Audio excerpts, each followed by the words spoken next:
जैसे आप लोगों ने डिमांड की थी कि साइंस का यूटी का पेपर भी आपका आपके लिए वीडियो बनाकर मैं आपको दूं, तो बच्चों आपकी ख्वाहिश पूरी कर रहा हूं।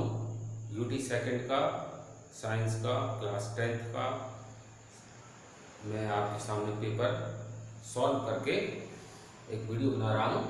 देखिए ध्यान से, आपने क्या सही किया क्या गलत किया भी आपको पता चल जाएगा। ओके, तो फर्स्ट क्वेश्चन है बच्चों, pH of Na2CO3 solution will be. इसका pH सोडियम कार्बोनेट का क्या होगा? 7, लेस देन 7, ग्रेटर देन 7 या नन ऑफ दीज। तो सोडियम कार्बोनेट बेसिक होता है तो इसका pH मोर देन 7 होगा।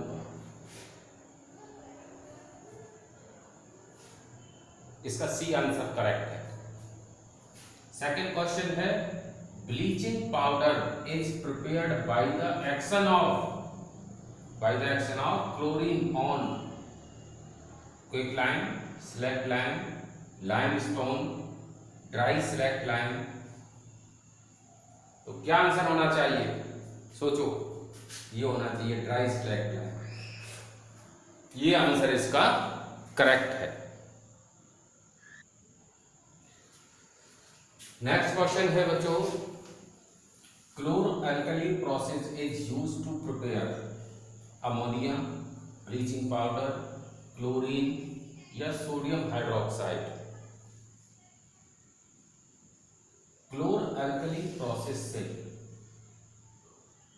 इसमें क्या चीज बनाई जाती है? तो बच्चों क्लोरो अल्कली प्रोसेस से 3 चीज बनती है, हाइड्रोजन, क्लोरीन और सोडियम हाइड्रोक्साइड। तो सिर्फ क्लोरीन प्रिपेयर करने के लिए नहीं बनाई जाती या केवल हाइड्रोजन प्रिपेयर करने के लिए क्लोरो अल्कली प्रोसेस नहीं होता। तो इसका करेक्ट आंसर डी है, सोडियम हाइड्रोक्साइड। क्लोरीन भी हो सकता है लेकिन सबसे करेक्ट आंसर सोडियम हाइड्रोक्साइड है। ठीक है बच्चों, अब नेक्स्ट क्वेश्चन में पढ़ता हूं, थोड़ा लंबा है। क्वेश्चन नंबर 4 है, a student has focused on the screen a distant building using a convex lens. If he has selected a blue colored building as object, select from the following option the one of which give the correct characteristic of the image formed on the screen. A option है virtual erect diminished and green shade, ये नहीं हो सकता। B है real inverted diminished and violet, violet भी नहीं हो सकता, गलत। सी है real inverted diminished and blue shade, ये सही ऑप्शन है इसका सी। और डी है वर्चुअल इन्वर्टेड डिमनेस, ये भी नहीं हो सकता क्योंकि कॉन्वेक्स लेंस है, रियल इन्वर्टेड ही होगी। तो C option is correct, real inverted diminished and blue shade. ठीक है बच्चों,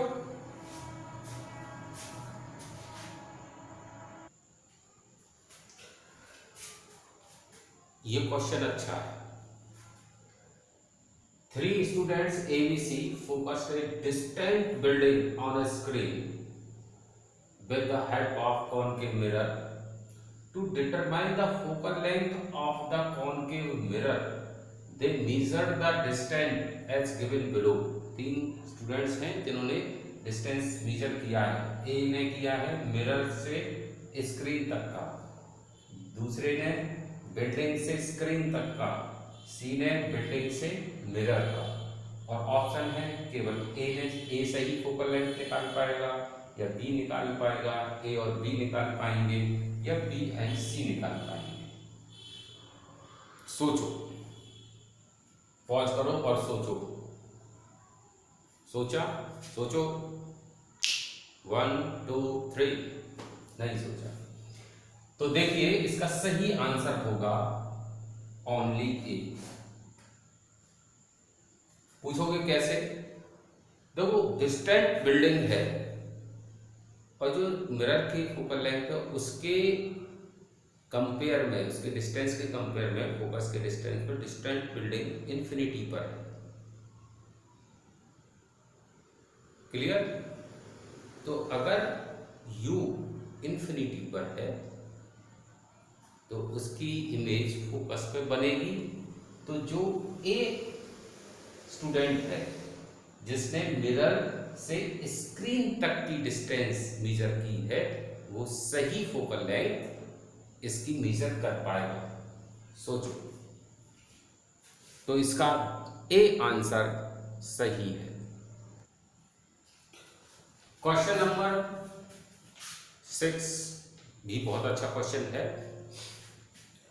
the refractive index of four substances P, Q, R and S are 1.50, 1.36, 1.77 and 1.31 respectively. The speed of light is the maximum in the substances. इनमें से किस substance में speed of light maximum होगी? बताइए।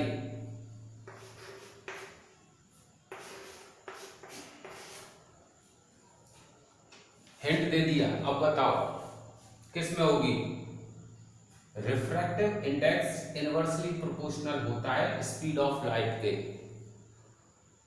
तो जिसका रिफ्रैक्टिव इंडेक्स ज्यादा होगा उसमें स्पीड की, लाइट की स्पीड कम होगी, और जिसमें स्पीड ऑफ लाइट कम होगी उसका रिफ्रैक्टिव इंडेक्स ज्यादा होगा। तो सबसे कम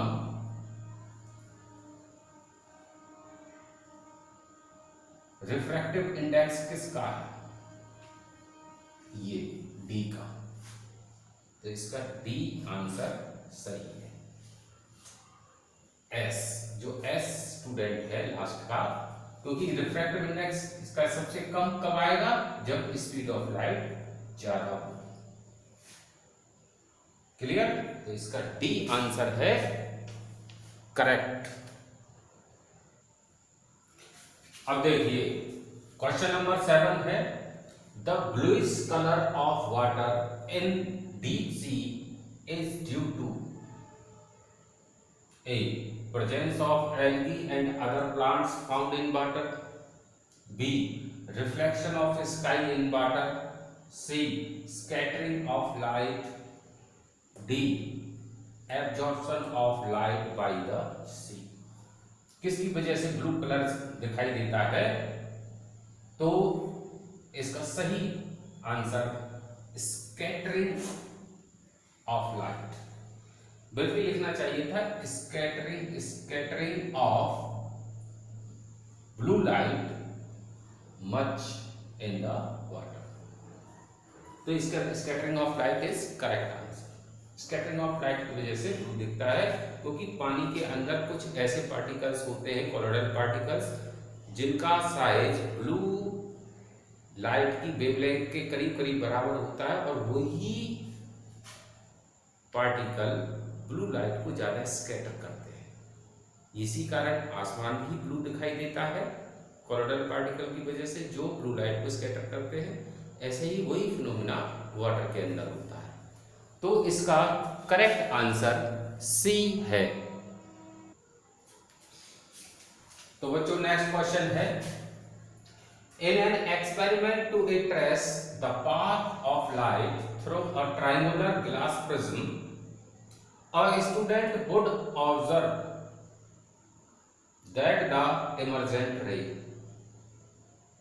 को ऑब्जर्व कर रहा है, वो पैरेलल होगी to the incidence ray. B is along the same direction of the incidence ray. C gets deviated and bends toward the thinner part of the prism. D gets deviated bends toward the thicker part of the prism। कौन सा सही होगा? सोचो। तो इसका बच्चों सही होगा ये, gets deviated bends toward the thicker part of the prism. देखिए जब जाती है तो जहां थिकर ज्यादा पार्ट होता है उधर ही बेंड होती है दोनों तरफ, दोनों बार, फर्स्ट रिफ्रैक्शन में भी और सेकंड रिफ्रैक्शन में भी।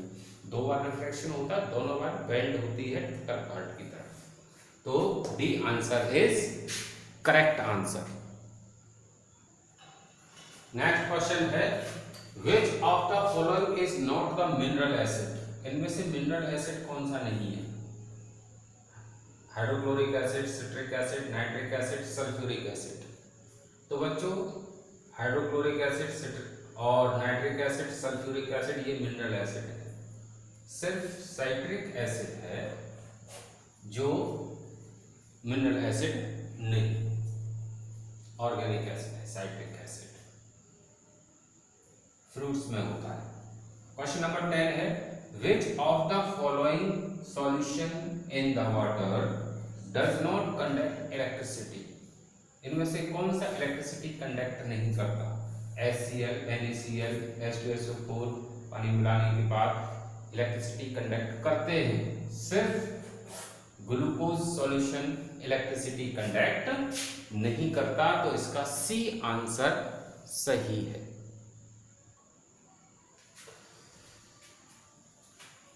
Next question two lenses of focal length 20 centimeter and concave lens of focal length 5 centimeter are held close to each other.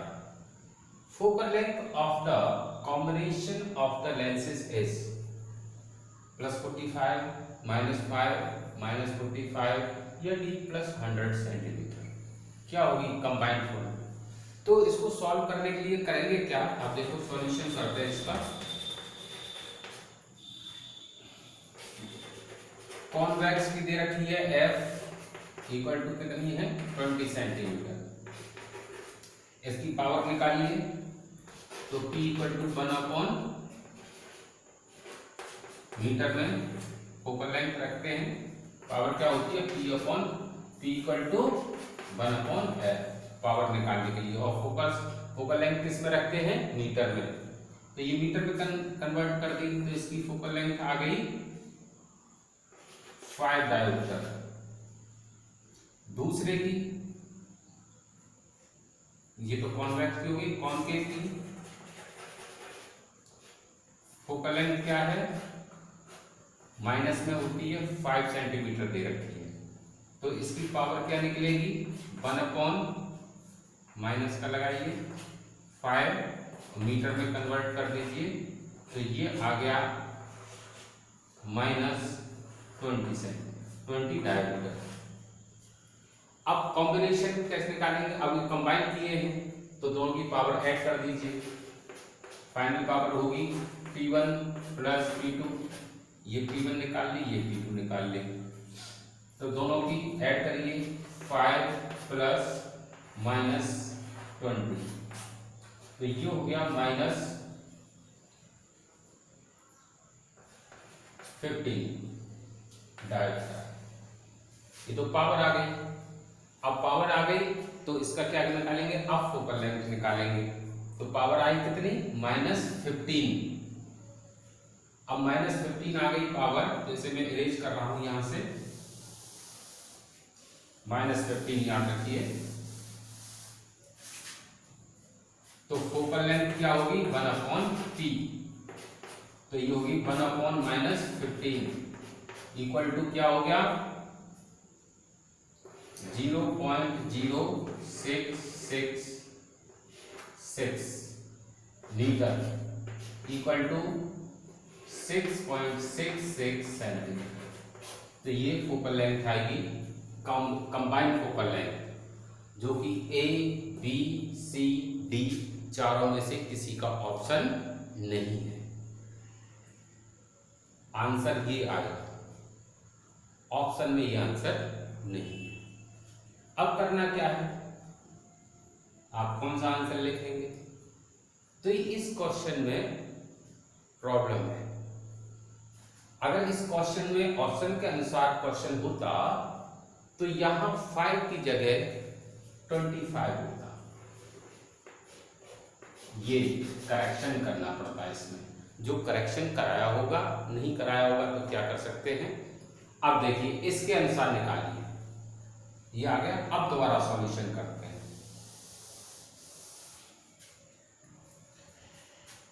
तो P1 आ गया 1/f, कितना आएगा 1/20 इंटू 100 इक्वल टू 5 डायोमीटर।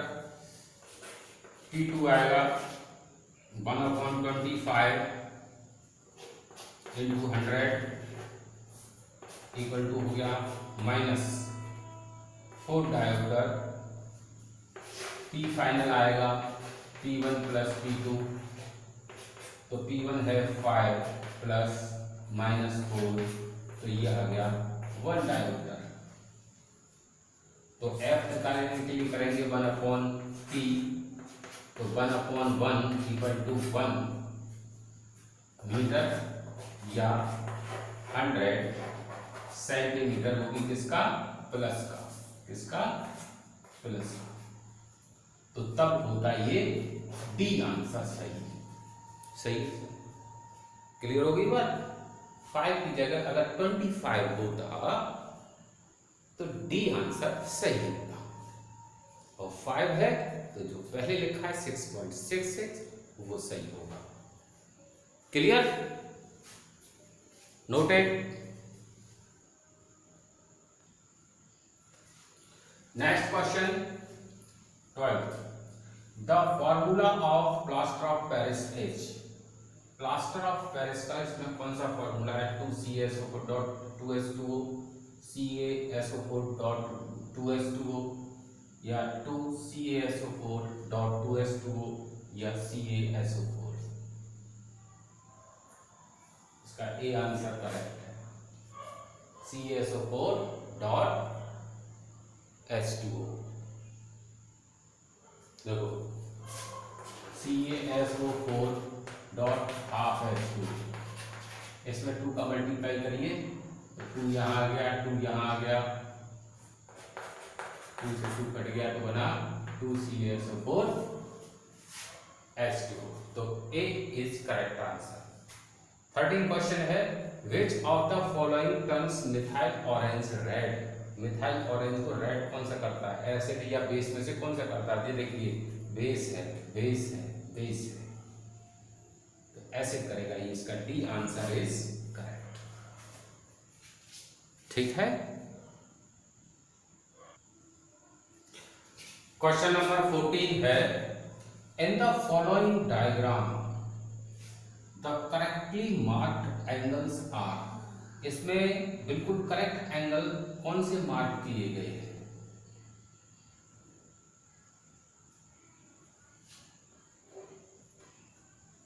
तो आप बताइए इसमें क्या सभी हैं या केवल एंगल आई और एंगल ए है। एंगल ए ये है ऊपर का एंगल आई, या एंगल आई एंगल आर, या एंगल ए डी, एंगल आई ए और डी।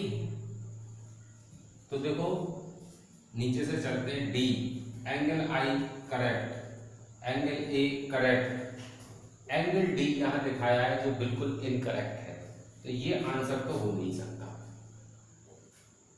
इसमें चलते हैं ओनली आई एंड ए, तो आई सही है, ए सही है, तो इसमें हो सकता है। इसमें चलिए एंगल आई करेक्ट है, एंगल आर करेक्ट है, एंगल ए करेक्ट है, तो 3 एंगल इसमें करेक्ट हैं, तो ये सी आंसर होना चाहिए।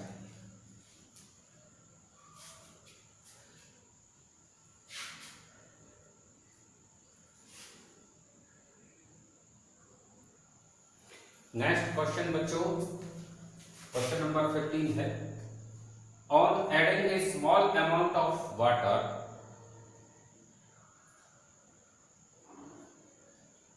The phenomenon occur are. इसमें थोड़ा सा रह गया,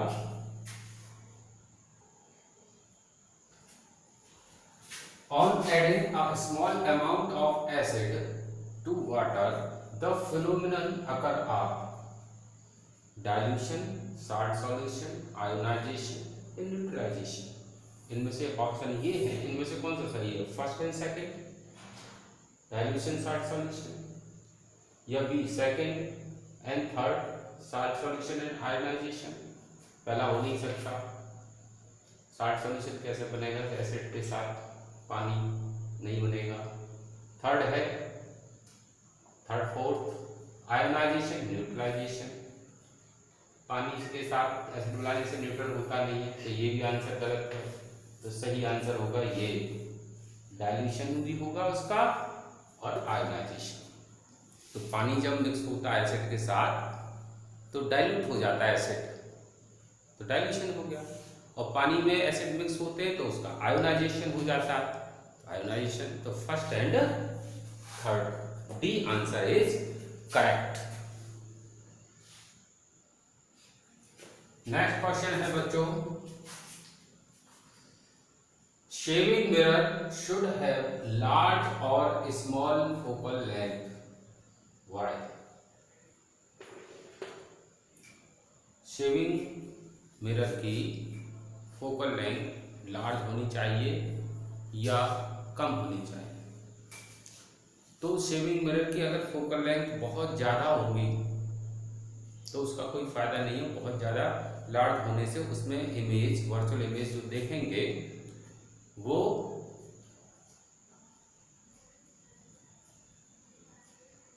ज़्यादा अच्छी तरह नहीं देख पाएगा, एक कारण। दूसरी, स्मॉल फोकल लेंथ होगी, अगर उसकी स्मॉल बहुत ज़्यादा होगी तो कैसे देख पाएंगे? तो उसमें लाज नहीं आएगी, क्योंकि बहुत पास करके देखना पड़ेगा। शेविंग मिरर अगर कॉनकेव मिरर है तो इसको शेविंग मिरर की जो फोकल लेंथ है वो लार्ज होनी चाहिए, बहुत ज़्यादा लार्ज नहीं, लार्ज होनी चाहिए, ताकि आराम से शेविंग कर सके और उसमें अपने जो जो हेयर्स रह जाते हैं वो साफ साफ दिखाई दें। तो लार्ज होनी चाहिए, because to see the correct and easily image in the mirror. Mirror में आसानी से इजीली अपनी इमेज देख सकें, वर्चुअल रेक्ट और लार्ज भी देख सकें। तो उसके लिए जो शेविंग क्रीम की जो फोकल लेंथ, शेविंग मिरर की फोकल लेंथ है वो लार्ज होनी चाहिए। क्यों होनी चाहिए, समझ में आ गया ना? दूसरा क्वेश्चन है, to write the chemical reaction for the preparation of washing soda from sodium carbonate. तो सोडियम कार्बोनेट, इसमें to write the chemical reaction for the preparation of washing soda from sodium bicarbonate लिखना चाहिए था, sodium bicarbonate. तो sodium bicarbonate से इसको heat करेंगे तो बनेगा Na2CO3, इसमें से CO2 निकल जाएगी और Na2CO3 इसमें कुछ वाटर मॉलिक्यूल ऐड हो जाएंगे 10, तो ये बन जाएगा Na2CO3 डॉट 10H2।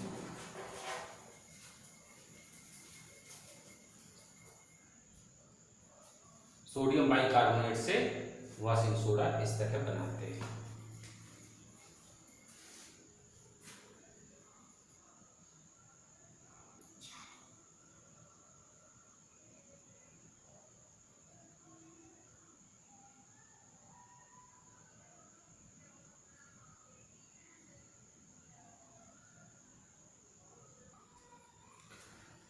तो बच्चों नेक्स्ट क्वेश्चन है, a person needs a lens of power -4.5 dioptre for the correction of her vision, what is the focal length of the corrective lens? Lens की फोकल लेंथ बतानी है।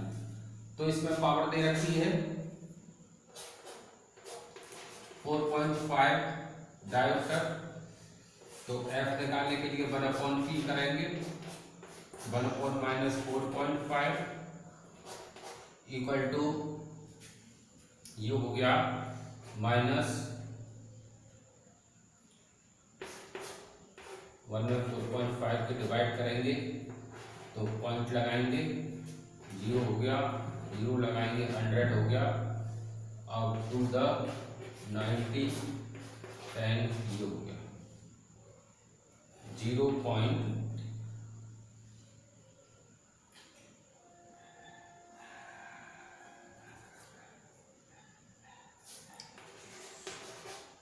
ये आएगा 0.22 metre equal to 22.22 centimetre. ये इसकी focal length आ गई।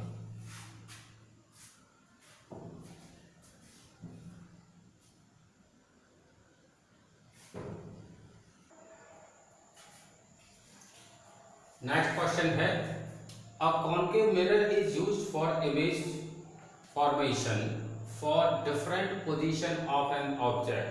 What inferences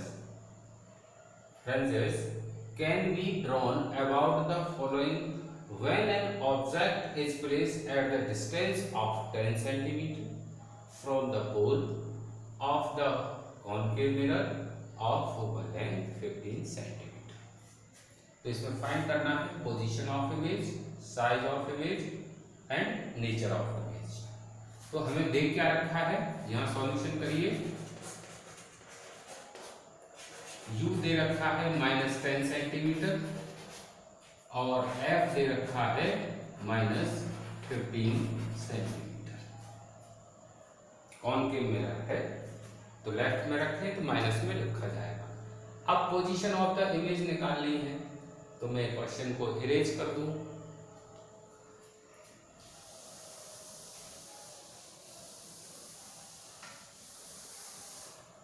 position of image निकालनी है यानी v निकालना है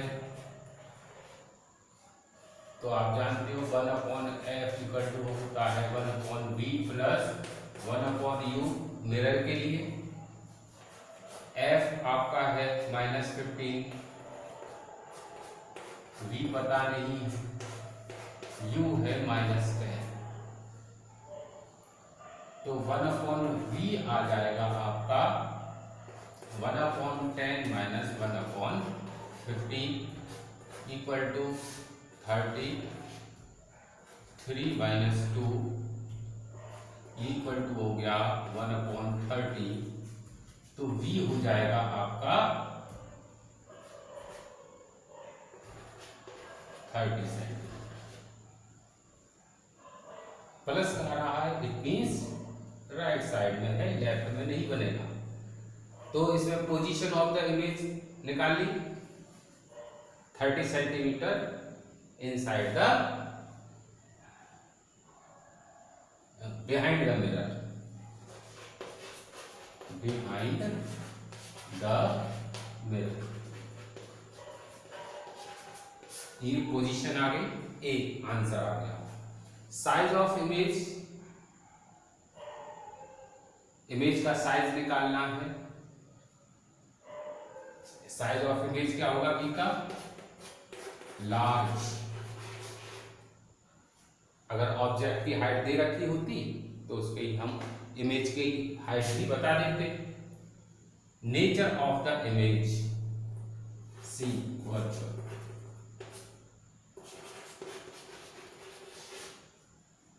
और डायग्राम बनेगा ये, नोट कर लो।